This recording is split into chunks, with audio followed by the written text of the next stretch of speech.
Join me on my 3-year journey of transforming a simple room into a cozy game room. From the complete renovation to do-it-yourself projects like custom-made shelves, posters and built-in shelves, and the evolution of the room up until now. This is not my endgame. The future of 2025 room tour will bring some big changes.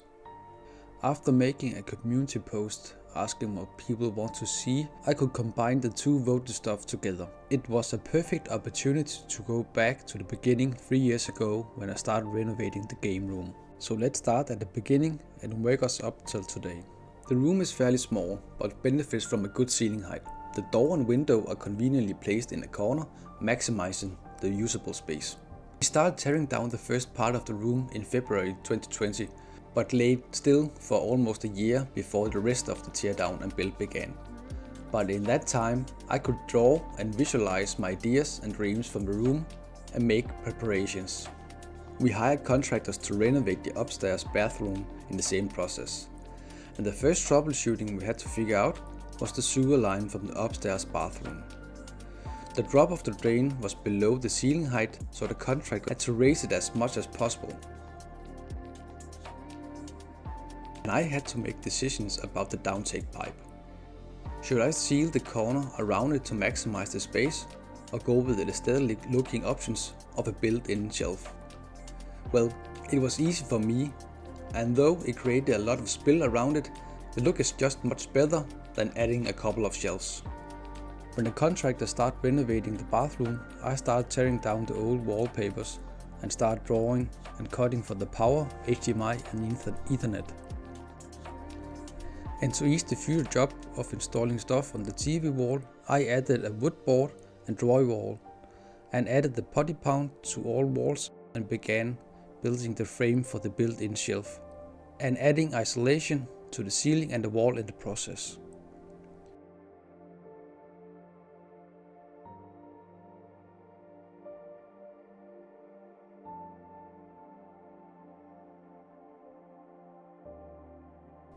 Closing up as much of the walls as I could, except the ceiling, because the contractors would still need access to a drain line.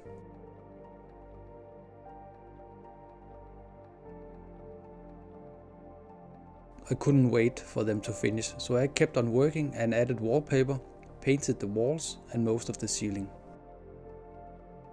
I started installing the Ethernet and HDMI cables alongside painting and installing the foot panels and stuck. And at that point the contractors was done and I could finally close it up and wait for the electrician to come and connect it all. And with the power and light installed, I could close the last bits and start moving on. I never had my own game room, so I didn't have any fancy furniture, so my first purchase was the IKEA chair and a used sofa.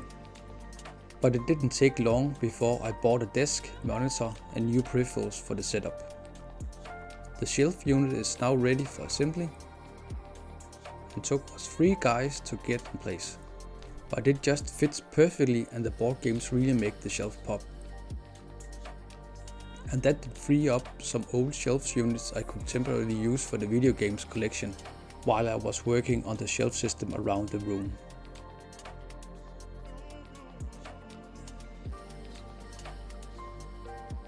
The room was really getting along nicely and constantly making or adding stuff. We upgraded the living room sofa table, so I got the old one in the room and I found a TV stand for 100 Danish kroner. And my main focus for the first year was mainly the board game collection and the big box collection, alongside the DIY projects like the movie posters and the cube shelves for the video games.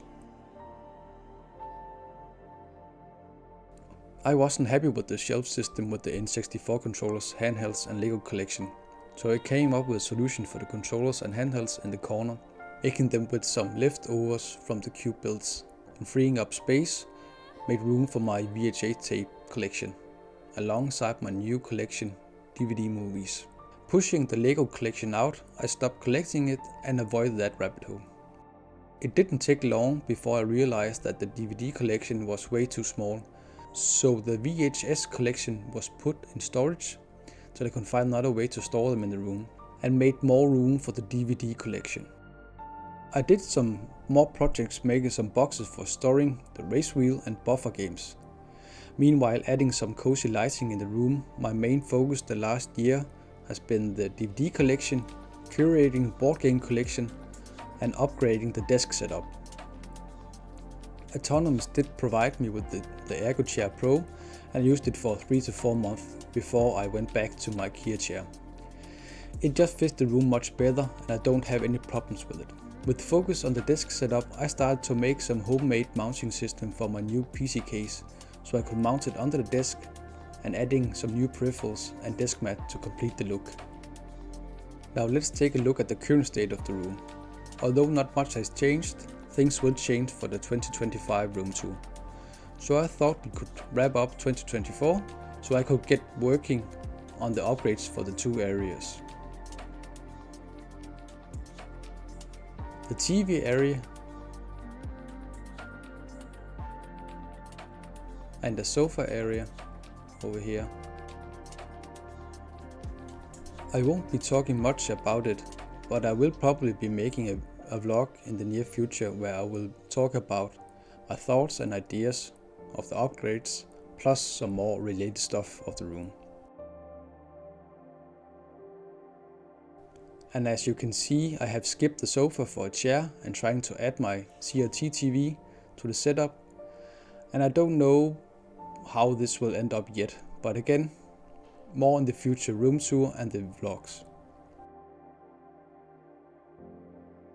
The rest of the room hasn't changed and I'm pleased with the look, so nothing is changing for the moment.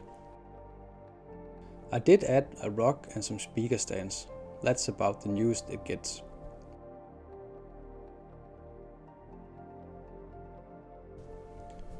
I tend to always focus on a couple of things in the game room. So the video game collection isn't my main focus at the moment, so it just sits there. Nothing is changing there.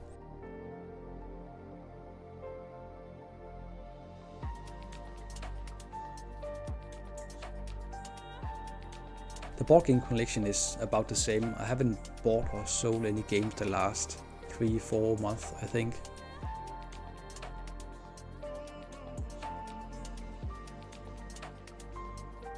So my main focus is was on the desk setup, and now for the future projects. The TV stands in the corner is also as good as it gets. I can't see how I would make that better than it is.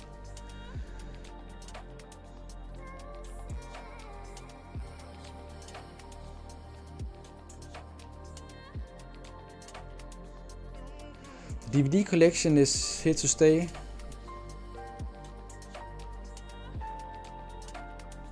And sorry for the mess. In the process of trying to visualize this, there are a couple of things that before was hidden under the sofa, now that's just in the free. So I need to figure out where to store these things in the game room now. So yeah, I'm really excited for what's coming up in the game room, and I hope you guys will stick around to see what's going on. I hope this journey has inspired you and gave you some ideas. Remember, the most important thing is to make the space your own. Add your own personal touches and don't be afraid to experiment. I'll keep on shooting a bit, but stay tuned for the 2025 room tour. Thanks for watching.